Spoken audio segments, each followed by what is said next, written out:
Olá, é um grande prazer estar aqui com vocês hoje e com a presença da professora Sueli Mara, que é Chair da IFLA na América Latina. Professora Sueli, é um grande prazer estar com a senhora. Qual é o desafio de ser Chair da IFLA na América Latina? Muito obrigada.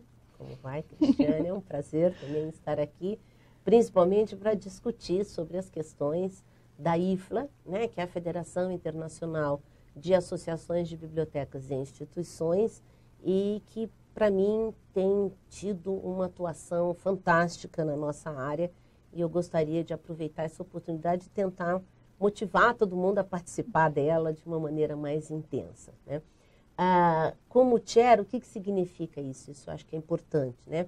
A IFLA se organiza, não é que a gente tenha IFLAs nos vários lugares, né? A IFLA é uma associação que tem a sede na Holanda e ela se organiza com trabalhos voluntários de todos os países, né? Ela está presente em mais de 50, tem representantes, né? Em mais de 150 países, e todas essas pessoas que participam, que são sócias da IFLA, elas podem, quem que é sócio? Isso eu acho que também é importante, né? Pode ser a instituição, né? Ou uma pessoa, ou uma universidade, uma biblioteca pública. Então, você tem desde sócio individual até sócio institucional, né?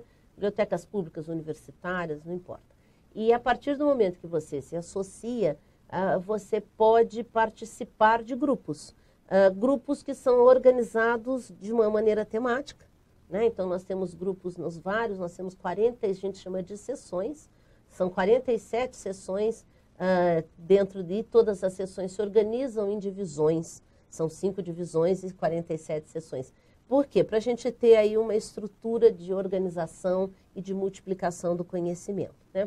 Essas sessões, elas têm os membros que são sócios e que optaram, então vamos supor, a minha instituição entra e ela gosta muito do tema da preservação digital, por exemplo. Então ela se diz, não, eu quero participar do grupo que discute sobre preservação digital, ou eu quero participar do grupo de bibliotecas acadêmicas, bibliotecas universitárias, ou serviços de referência. Todos são temas, né? E cada sócio tem, de acordo com o que você... Da forma como você se associa, você pode participar de 3, 5, 7. Quanto mais sessões dessa maneira, né, você pode estar participando, quantas você tiver dentro da sua cota. Na verdade, as sessões são todas temáticas, mas existem 3 sessões geográficas. Tá? Por quê? Porque as sessões temáticas, obviamente, elas são aprofundadas naqueles temas centrais de discussão, mas existia, e obviamente a gente tem aí, os países em desenvolvimento que necessitam uma outra forma de discussão, não é só do ponto de vista temático, mas também na transversalidade. Como é que você gera uma situação para que aquela região se fortaleça enquanto, né, enquanto um grupo organizado, instituído, etc. Então, já há muitos anos, a IFLA criou 3 sessões temáticas, geográficas. Então, uma delas é a seção da América Latina e Caribe. A outra é a seção da Ásia e Oceania. E a outra é a seção da África. Então, você está vendo que são as seções, né, que são os países em desenvolvimento. A gente não tem seção da Europa, seção dos Estados Unidos, né, da América do Norte. Isso não existe. Mas essas outras 3 seções, sim, e elas fazem parte do que a gente chama de divisão 5. Então, onde a gente tenta se agrupar nas sessões, né, nessas regiões, e também trabalhando em conjunto. E eu estou como a chair, como você disse, né, que todas as sessões têm chair, e eu sou a da região da América Latina e Caribe. É uma grande responsabilidade. É bastante desafiador, né? É desafiadora essa função, mas também bastante motivador, bastante interessante, porque me dá a oportunidade de conhecer aí a América Latina e Caribe, o que significam 41 países. Não é uma sessão simples de trabalhar, como nenhuma delas, né? Você pode imaginar que o que eu vou dizer também se repete nas outras, que é a questão, por exemplo, do idioma. Multiculturalidade. Multiculturalidade, a gente tem tamanhos completamente distintos nos países. Aqui na América Latina e Caribe, nós temos o português, né, do Brasil, tem vários países que falam espanhol, mas também tem, que a gente fala América Latina só pensa no espanhol, né, mas a América Latina tem o Brasil, em português, e Caribe, que tem países que falam só francês, holandês e inglês. Sem falar nos idiomas locais, né? Isso tem muito na Ásia, na África, você pode imaginar que também acontece nessas sessões a mesma coisa, né? Que aí, pensa a Ásia, você tem o japonês, o chinês, né? Então, não são regiões simples, mas é muito interessante. E aí, o nosso papel é exatamente estarmos trabalhando o desenvolvimento de ações mais transversais. Como é que nós podemos passar para toda a América Latina, no caso, os desenvolvimentos da IFLA como um todo, mas principalmente observar as especificidades do local. Porque, às vezes, algum tema... Alguma diretriz internacional... Isso, se aplica mais a um país, mas não outro. E aí, como é que você adapta, né? E, então, eu poderia mencionar, por exemplo, uma das grandes estratégias que a IFLA está tendo agora, e que é um trabalho interessantíssimo que está sendo desenvolvido, e a gente tem que conclamar todos os profissionais da América Latina para se unirem nessa grande batalha, é a questão dos direitos autorais. Isso é extremamente relevante. A IFLA está com um programa, uma proposta de trabalho muito séria nisso, e ela é principalmente relevante nos nossos países, nas regiões, exatamente nessas 3 regiões, que são os países em desenvolvimento, porque você sabe que a grande produção do conhecimento se dá exatamente na Europa e nos Estados Unidos. E então, se a gente não tiver um modelo que nos favoreça, acesso, que nos favoreça, não é isso que a gente quer só que seja igualitário, né? Que seja igual, para equilibrado, né? Para absolutamente todos, a gente vai ficar numa situação muito complicada, porque como o conteúdo é produzido no exterior, se nós não tivermos uma lei de direitos autorais suficientemente robusta em cada um dos países, e principalmente se nós não tivermos um tratado internacional sobre direitos autorais que dê esse equilíbrio em todos eles, não vai ser fácil.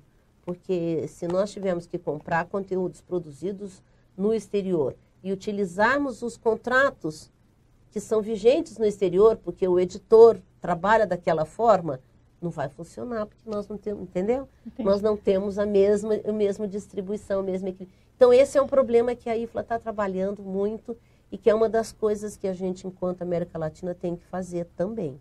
Professora, voltando ainda à questão da IFLA, você falou que ela abarca, então, bibliotecas e instituições. Isso. Você poderia falar um pouco dessas instituições? Isso, ótimo. Então, na verdade, o grande foco... Bom, qual é a grande... a IFLA, por ser uma federação de associações, né? E ela é uma associação também, nesse sentido, né? Nós temos essa preocupação de trabalharmos muito as associações de bibliotecas. Então, as bibliotecas são extremamente importantes, principalmente agora a ênfase está sendo muito forte nas bibliotecas públicas, até por conta de todas essas agendas novas internacionais, agenda do milênio, né? A proposta de ONU, de trabalho, etc. Então, as bibliotecas públicas estão sendo muito fortalecidas, mas as associações de bibliotecas, elas também são um foco muito importante, que tem que ser trabalhado. Mas também temos universidades que podem fazer parte da IFLA, nós temos redes, né, redes de sistemas de informação, que são membros da instituição, arquivos podem ser membros também, se quiserem, se bem que os arquivos têm a sua associação internacional, mas então quando a gente fala em instituições, nós estamos nessa linha, a gente tem principalmente as associações, mas também temos, por exemplo, instituições que trabalham com movimentos de software livre, por exemplo, né, de acesso à informação. Então, tem outras instituições que estão trabalhando principalmente o foco do acesso à informação, né, que é isso que é a grande batalha A gente não está trabalhando a biblioteca pela simples biblioteca, né? Mas a biblioteca, enquanto veículo propulsor do desenvolvimento humano, é ela que vai propiciar com que os nossos governos cumpram, né, a premissa de que acesso à informação é um direito público, né, é um direito humano, mais do que público, é um direito humano, então as pessoas precisam ter, e as bibliotecas atuam nisso. Então, instituições que sejam também preocupadas com isso também podem ser membros. Gostaria de dimensionar um pouco o tamanho da IFLA. Você teria condições de dimensionar? Porque, assim, você tem ideia de números? Tenho. Bom, isso é muito bom até para a gente entender, né? A IFLA tem mais de 1.500 instituições membros, né?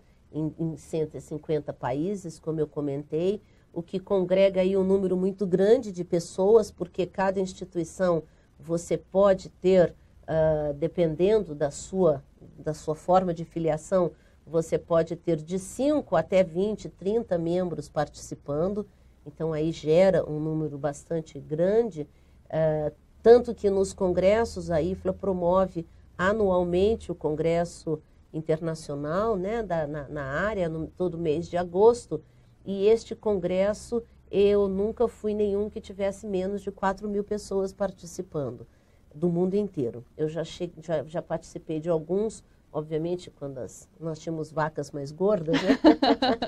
Agora nós estamos numa fase um pouco mais complicada, mas há uns anos atrás eu já cheguei a participar de eventos com 7.000 membros, 7.000 participantes. Então a IFLA realmente ela tem um peso muito grande. Agora, o mais importante disso é que dentro desses grupos, a América Latina é a menos representada. Ah, que pena. Nós temos, até a África tem uma porcentagem maior, nós temos 6% só dos membros da IFLA que são da América Latina e Caribe. É a região com o menor número de membros, o que é uma pena, mas a IFLA está investindo muito na América Latina. Ela pretende que a gente cresça, mesmo sabendo que ainda somos poucos, né?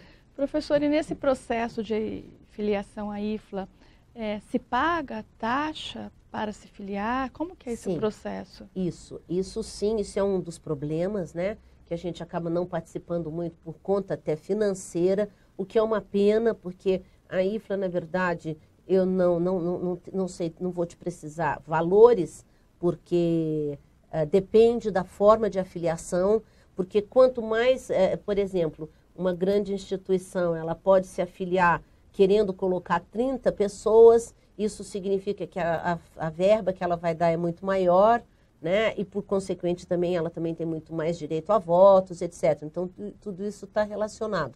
Mas não é nada exorbitante, seria uma forma, e pelo contrário, eu acho que o retorno que nós temos da instituição, da IFLA é enorme, e sem pensar que, na verdade, nós necessitamos, né, eu acho que o mundo hoje está mostrando que a gente precisa trabalhar em equipe, precisamos ter voz, e a IFLA está se colocando como a voz global das instituições, das bibliotecas, e isso é algo que a gente tem que fortalecer muito. Então, eu considero que não deve ser nada, bem que seja 150, 160 euros, mais ou menos, por ano, eu acho que não é muita coisa para uma instituição, uma associação, uma biblioteca estar participando e efetivamente conseguir uma série de retornos que a IFLA está oferecendo, né? Em diversas maneiras ela está proporcionando. Ela tem essa figura do país membro?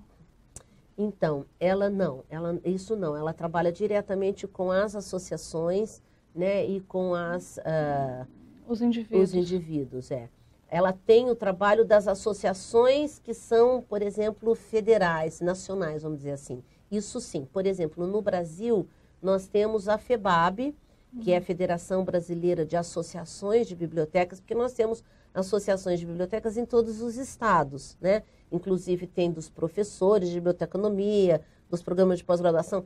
Então, tem várias associações. E nós temos a FEBAB, que é a Federação das Associações, né? Então, ela, vamos dizer, como se fosse a IFLA do Brasil, né? Que você pode ter todas as associações membros.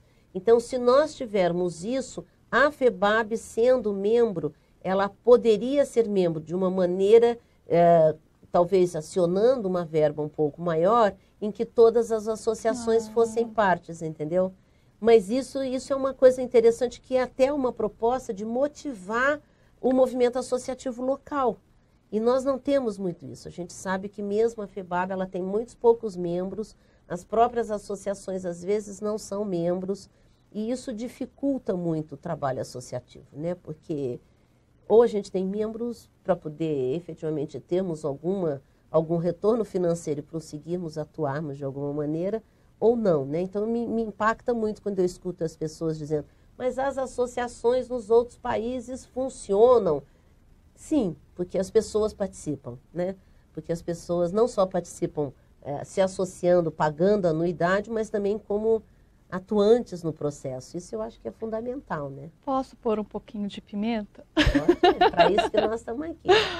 Mas será que o nosso bibliotecário ele ganha tão bem quanto um bibliotecário dos Estados Unidos, da Austrália, dos países desenvolvidos? Com certeza não, né? Com certeza não. Mas, de qualquer maneira, eu acho que ele vai continuar ganhando pouco se ele não trabalhar em associação, se ele não trabalhar, porque sozinho ele tem muito menos voz. Isso é uma outra coisa extremamente importante que você pode observar, que a figura, a figura da biblioteca na cultura dos outros países não é igual à nossa, né?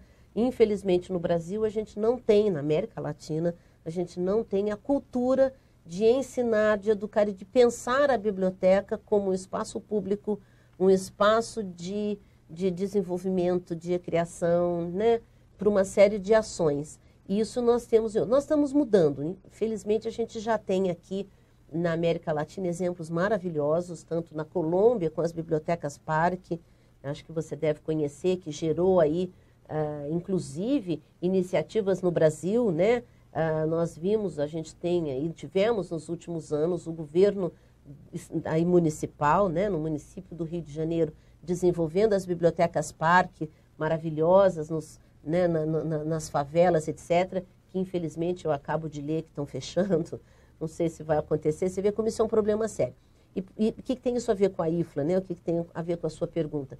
Eu acho que quanto mais nós trabalharmos unidos, quanto mais a gente conseguir entender que participar de um movimento nacional, participar de um movimento internacional, nos dá força e nos empodera, né, para termos ações mais localizadas, eu acho que a gente consegue ampliar e melhorar, ir melhorando as condições das bibliotecas, inclusive salariais, né? Uma outra questão, a IFLA, os seus programas e suas ações estão mais focadas para as áreas técnicas de bibliotecas? Isso, essa pergunta é fantástica. Veja, eu me lembro que eu, como professora, eu participei da IFLA a primeira vez no ano de 2000. E aí, quando eu cheguei, eu falei, mas é muito técnico. E, obviamente, principalmente com as associações... O que seria técnico, isso, né? Vamos pensar, o que seria técnico? Seria muito mais assim, ela é muito mais focada em desenvolver diretrizes, normas para os procedimentos mais técnicos da biblioteca, mais gerenciais da biblioteca. E, obviamente, quando a gente está falando isso, principalmente quando está falando isso em termos internacionais, você tem que acompanhar não o mais avançado, senão, né, você tem que levar todo mundo junto. Então, foi a minha primeira impressão. E aí eu fui aprendendo mais e também a IFLA foi se potencializando mais. E hoje eu posso te dizer que nós continuamos nas sessões, principalmente nas sessões temáticas, elas continuam com um desenvolvimento muito grande de diretrizes, de normas, de melhorias, principalmente frente ao grande desenvolvimento tecnológico. Isso é necessário. Mas a IFLA está com um papel político muito forte. E é isso que eu vejo que ela está potencializando, inclusive nas regiões. E o que significa isso? Ela se colocou como efetivamente a voz, né, das bibliotecas, e ela está fazendo força política nos vários órgãos que necessitam a presença de bibliotecários, para que garantam essa visão, essa mudança de cultura que a biblioteca é algo importante em todos eles. Então, ela tem discutido muito na ONU, e aí agora surgiu, a ONU acaba de aprovar, em setembro desse ano, os novos objetivos do milênio, que iam até 2015, né? Agora ela soltou a agenda dos Objetivos de Desenvolvimento Sustentável, Agenda 2030, e foi uma felicidade muito grande, porque com muito trabalho da IFLA de muito tempo, dos últimos 10 anos, a gente está contemplado na agenda da ONU de 2030, dentro do critério, dentro das diretrizes, dos objetivos, o objetivo 16, o item 16.10 trata especificamente de acesso à informação, e aí lá a gente vai ter possibilidade de fazer uma atuação muito grande. Tem mais outros itens, tem uns 4 ou 5 itens específicos da agenda do milênio que foram postos por conta de um trabalho muito grande da IFLA. E aí o que a IFLA está fazendo agora, e é um trabalho inclusive com a América Latina e etc., né? Ela criou um programa internacional de advocacy, né?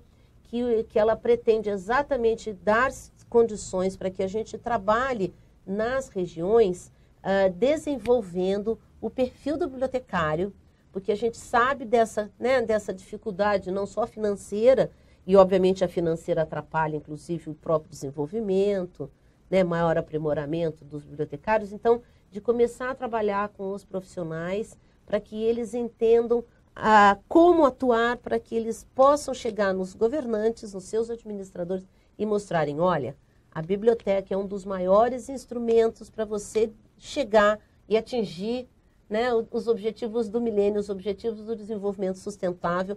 Nós podemos te ajudar nisso, fazendo isso e aquilo. Que é um desafio, né?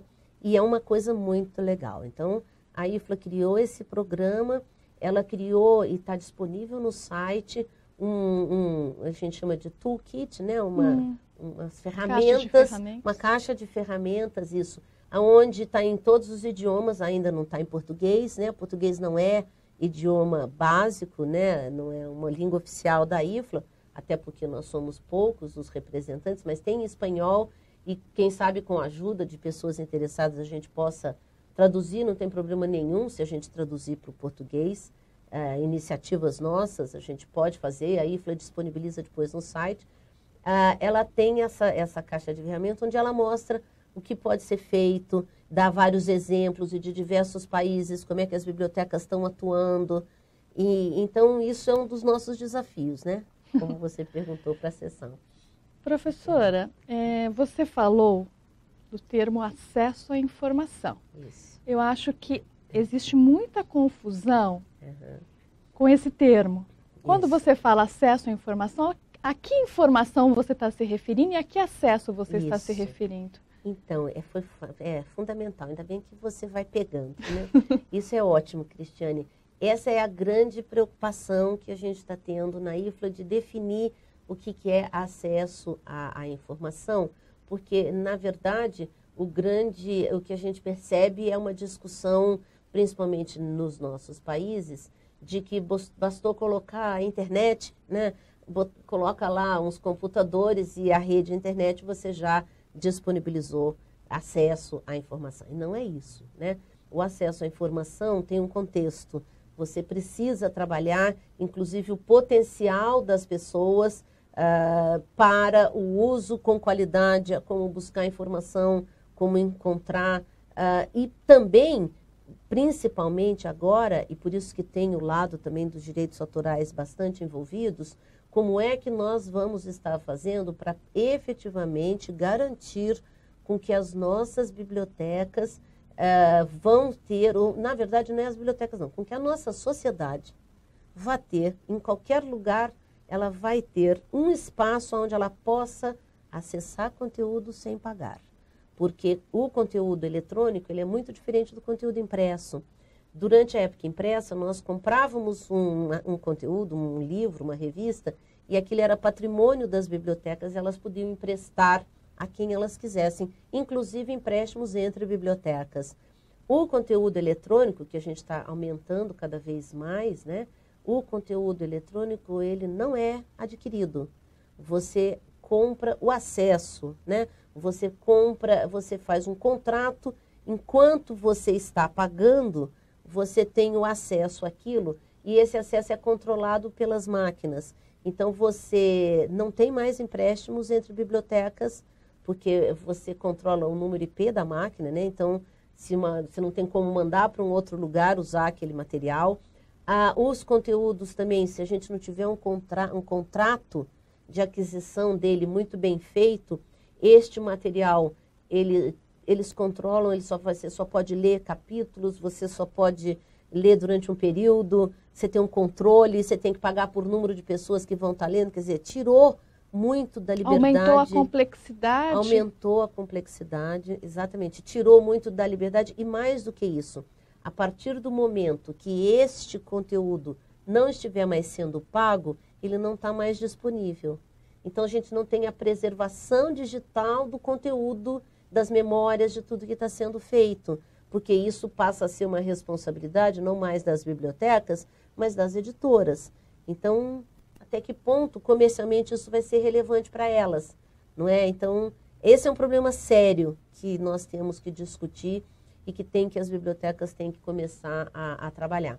E a IFLA também está tendo uma atuação política muito grande, porque exige que as nossas regiões mudem os seus direitos, as suas leis.